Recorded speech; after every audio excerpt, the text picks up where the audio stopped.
Coucou les créateurs, je suis ravie de vous retrouver aujourd'hui pour vous parler des créations de la semaine, tout en couleur et en soleil. On prend son matériel et on y va. On commence par la mise en couleur du mandala du mois de juin. Donc chaque mois, je dessine un mandala pour mes élèves à l'école, qu'ils puissent faire un petit peu de coloriage quand ils ont fini une activité et qu'ils ont un petit peu de temps libre. Et chaque mois, une fois que j'ai photocopié ce mandala pour mes élèves, ben, j'aime le colorier moi aussi. Il a été dessiné sur une feuille en 300 grammes, c'est-à-dire une feuille assez épaisse qui permet de pouvoir utiliser des feutres à eau. Donc j'utilise mes feutres chouchous, les Stabilo Pen 68 et je peux pour chaque zone, pour chaque motif, utiliser 3 couleurs, à peu près 2, 3 ou 4 couleurs par petite zone. Donc j'utilise des couleurs à peu près similaires. Ici, vous voyez par exemple avec le vert, j'utilise 3 verts différents. Je commence par le vert le plus foncé et ensuite je dégrade en mettant du plus clair à la suite, ce qui me permet d'avoir des jolis dégradés. J'utilise souvent dans mes mandalas, vous pouvez le voir sur mon compte Insta, j'utilise souvent cette gamme de couleurs pour mettre en couleur mes mandalas, c'est-à-dire des tons de vert, des tons de bleu et un petit peu de violet, même si les feutres rouges ont été posés ici. C'est souvent les mêmes couleurs que je reprends. J'aime beaucoup cette gamme de couleurs ensemble. En l'occurrence ici, j'ai utilisé les rouges, oranges et jaunes.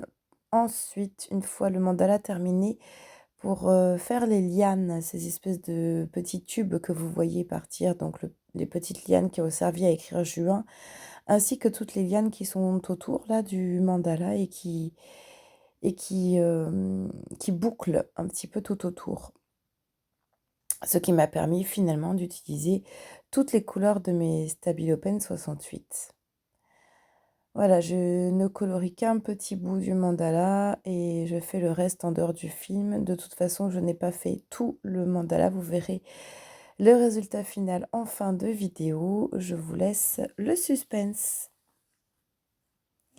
Et on continue donc avec un deuxième petit travail sur une feuille cartonnée en 300 grammes, réalisé donc avec de l'encre et de l'eau. On l'avait fait ensemble sur une autre vidéo YouTube,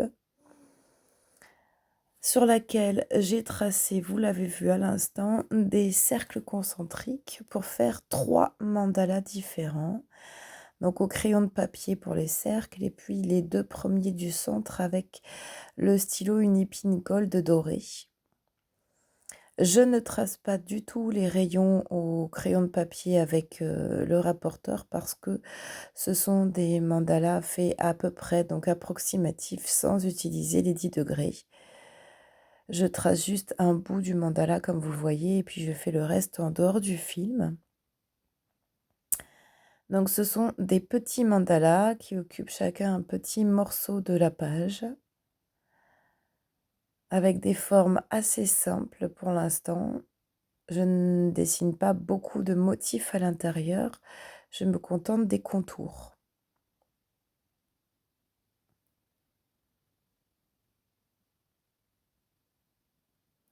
Ce qui est joli sur cette page cartonnée avec les encres, c'est donc ce fond avec les 3 couleurs, le rose, le jaune et le bleu, mais également les petites projections, toutes les petites gouttes qu'on voit de bleu, de jaune et de rose, là, de rouge. Ce que j'aimerais, c'est qu'on puisse les garder visibles à la fin du mandala. C'est pour ça que je n'ai pas voulu faire un gros mandala qui occupe tout l'espace, mais plutôt 3 petits qui laissent apparaître encore beaucoup le fond.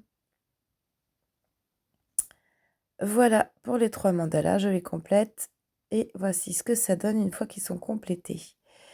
J'ai sorti 3 feutres Stabilo Pen 68 comme vous avez vu à côté, parce que mon but est de mettre un petit peu de couleur dans ces mandalas. Donc j'ai choisi 3 couleurs qui s'accordent avec le fond.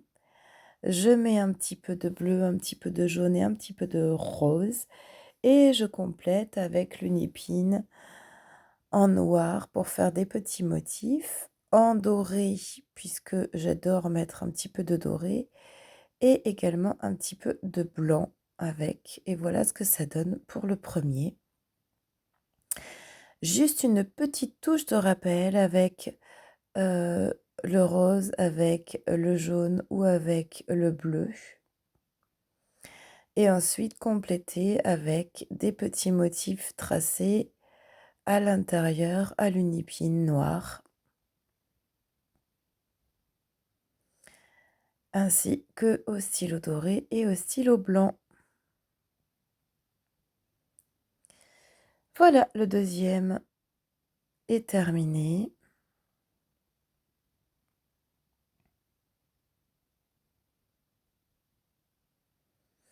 Et on passe au troisième.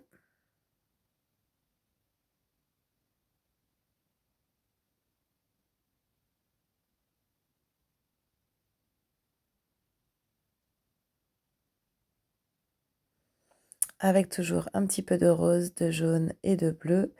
Et on complète avec des motifs. Le noir aussi, donc ça c'est une pointe brush pour colorier une plus grande zone. Et on finit avec le doré et le blanc.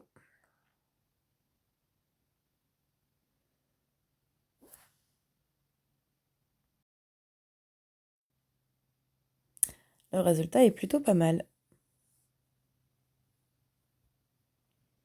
Troisième production de la semaine, donc je prends une jolie feuille d'encre à alcool que j'avais fait la semaine dernière en vidéo sur YouTube, donc dans les tons de orange, rouge et jaune avec les Jacquard Products, ces encres à alcool très intenses, avec de jolis reflets brass métalliques. Et je vais dessiner des cailloux. Donc comme vous le voyez, j'ai choisi un orange qui est un peu de la même couleur que le fond. J'ai choisi deux feutres bleus. Donc ce sont les Posca, ce sont des feutres acryliques Posca. Et je prends aussi le noir et le blanc, puisque j'aime utiliser un petit peu aussi noir et le blanc pour remplir mes cailloux. Donc première étape, je trace mes cailloux. La règle est assez simple. Chaque caillou doit toucher le caillou qui est à côté et doit toucher le bord également, ce qui permet d'avoir des cailloux qui sont près les uns des autres en laissant quelques espaces entre eux. Pour dessiner mes cailloux, j'utilise donc mes feutres Posca. Vu que c'est l'envers du papier photo qui m'a servi à faire mon encre à alcool, c'est une surface non poreuse, très très lisse, ce qui fait que la couleur, l'encre utilisée, l'encre des Posca, met beaucoup de temps à sécher sur l'envers de mon papier photo, ce qui signifie que je ne peux pas dessiner l'intérieur d'un caillou en une seule fois. Donc je dessine quelques traits à l'intérieur du caillou, je reviens à un autre caillou et je change de caillou régulièrement, tout simplement parce que je dois attendre que mon encre de Posca sèche pour pouvoir faire l'étape suivante. Et comme vous le voyez, j'aime beaucoup, une fois que j'ai fait des traits, utiliser une deuxième couleur de Posca pour faire des petits points par-dessus. Donc il faut forcément attendre que ça sèche à chaque fois. Là, vous le voyez, j'utilise aussi mon stylo Unigold, Uniball Gold, puisque j'aime aussi mettre un petit peu de doré à l'intérieur de mes cailloux.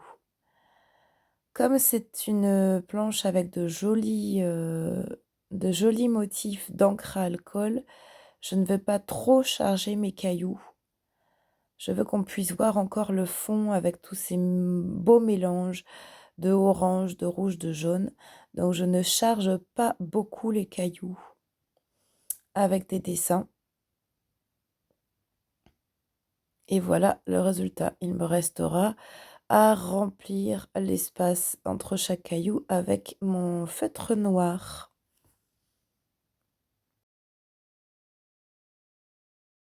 J'espère que cette vidéo vous a plu. On fait le point, le bilan sur les créations en version terminée et colorée. Donc voilà pour le mandala du mois de juin, donc avec des espèces de lianes. J'avais hésité pour la couleur des lianes, mais donc voilà la couleur finale avec du rouge, orange, jaune pour ces lianes à la fin. Et donc le mois de juin qu'on peut lire en plein milieu. Ça, c'était pour le premier. Ensuite, la feuille colorée sur laquelle j'ai donc dessiné des mandalas.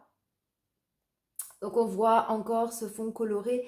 Je pense, euh, je pense la découper comme ceci pour en faire des marque-pages et peut-être que du coup j'agrémenterai ici avec des petits dessins dans les parties manquantes. Voilà, faire plein de petits marque-pages avec des morceaux avec juste des morceaux, des petites bandes de mandala.